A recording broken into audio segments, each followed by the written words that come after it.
Good morning, it's Kurt from Simcoe Plastics coming to you from my playground at the Barrie Yacht Club on the north shore of Kempenfelt Bay in beautiful Barrie, Ontario, Canada. In last week's video, I talked a little bit about the value of plastics, the value they have in virgin pellet, reprocessed, recycled, or even in plastic parts. And I want to move that discussion forward just a little bit to help you understand how important plastics are as a resource to a plastics processor or converter. And these people would be the injection molders, profile extruders, blow molders, sheet calendarers, any company that's taking plastics in the pellet or regrind form and moving it into a part that's either finished or ready for sale to someone else in a supply chain.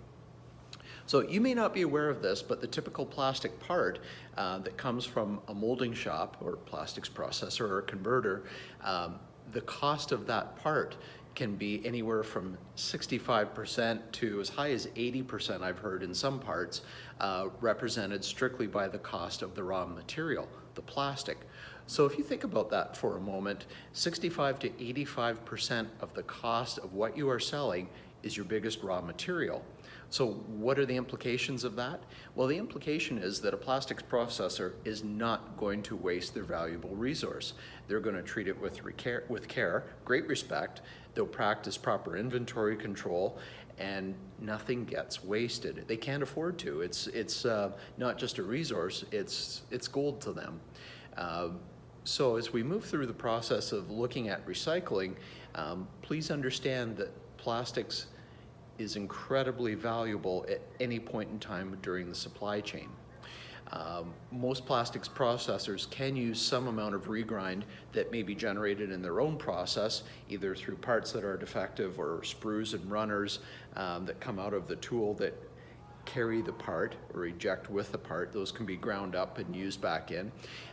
But even in instances where there's simply too much regrind and they can't use it, or perhaps their process doesn't allow for regrind to be used, they may call a third party such as myself to buy that regrind and sell it on the open market. So if that's the case, again, nothing is wasted. And I really want to impress upon you that wastage, it's really frowned upon. People don't like sending product to landfill. Perhaps there's issues where materials are cross-contaminated and are no longer used. That's quite rare, it does happen. And we have solutions now to deal with that. But I just want to emphasize the point that no one wants to waste plastic in the manufacturing process. It's too valuable. And I really hope that after watching some of these videos, as a consumer, you're really getting the concept that plastics are more than just that single-use disposable thing and forget about it. There's value. And when they're not disposed of properly, there certainly is consequence involved as well. So please, I urge you to act in the same manner as the plastics processing community does and treat your plastics with great value. So that's it for today. Next week, we'll start talking about fillers that go into plastics, how they enhance the physical properties, and the implications of recycling, and the implications when filled plastics enter the waterways. So until then, get out there, have fun, and protect your playground. Signing off. Bye-bye.